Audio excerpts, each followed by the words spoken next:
To be fair, Morty, you have to have a very high IQ to understand Rick and Morty. Morty. So this video is officially outdated. So around 1 month ago, I made a video on Paralyzed Sonic, and now it is outdated. So this will be my first ever update video telling you about the new stuff about an EXE. I kind of felt like I had to make this video. Not really, I didn't have to, but I wanted to. Like, that original video, I guess, does give you a good basis of what I think of this character, but I think it was about time I get around to this, because I kept forgetting. So this probably won't be that long of a video, so let's jump into it. So open the blinds and maybe we're gonna see some stars out today.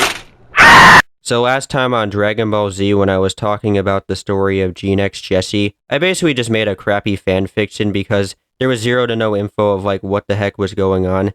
And well, now there is info out there, and I will explain it to you. It's actually pretty simple and straightforward. Basically, Jesse's mom got pregnant and was forced to marry her boyfriend, and then they had a kid, and you would think their family was all good and all that, but no.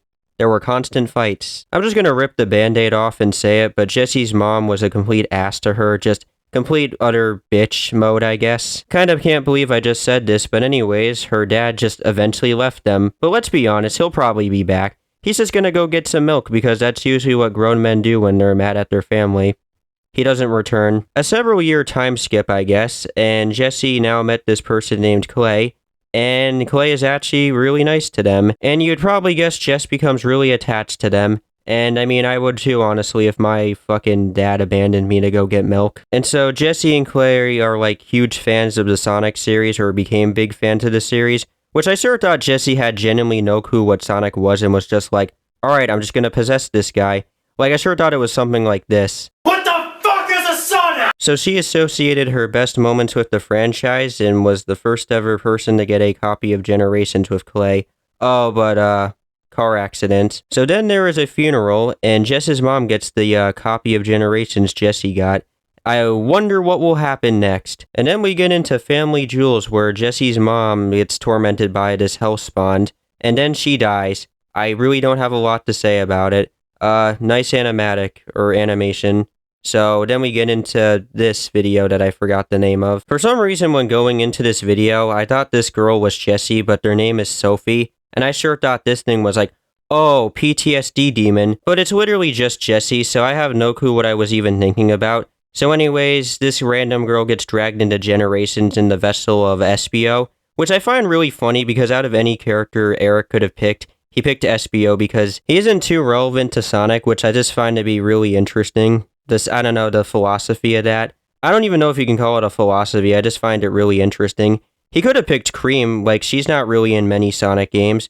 Well, except for Dream Team recently. Or there was the option of Mighty the Armadillo, but oh wait a second, he's not in Generations. Damn you, Sega. Meanwhile, this guy saw her just like flying as a shooting star. So finally we make it to the point where Clay, yes his name is Clay, this is Clay right here, decides to confront Jesse. But she's like, nah, screw you, and consumes the time meter. Or time eater. You know what villain is bad if you start forgetting the name of them? And that is basically it for right now. There's not much else to the story. Overall, it's kind of interesting. That's really all I could say. So, let's move on now, I guess. Oh no, Quagmire's dead! Jessie seems to love Clay so much that she will literally have, like, the characters and Generations just check up on the guy. She won't even hurt him. This is actually kind of interesting for a Yandere character to do. And I'll be honest, I'm still, like, refusing to accept that she might be a Yandere because my brain is stupid, but yeah, it's actually kind of interesting. I already brought this up, but she, like, is able to consume the time meter. Wow, this guy sucks so much, I can't even remember his own name. You probably would be wondering, wait, why wouldn't she take the form of the Time Eater? Well, I don't know, because she just didn't wanna.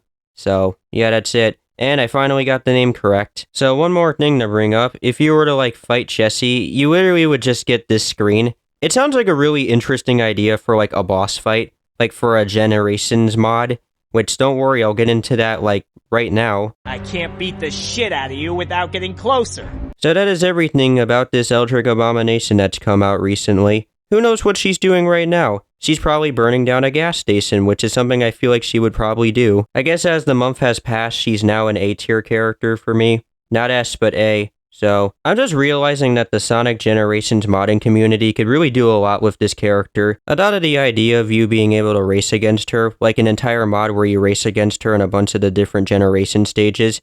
Like, Generations already has missions in the game, so that could happen. And maybe like a cool boss fight mod or something, or an entire game. If that ever happens, I'd be probably interested in such a thing. So, yeah, that's basically it for me, and more update videos in the future, I guess. Bye.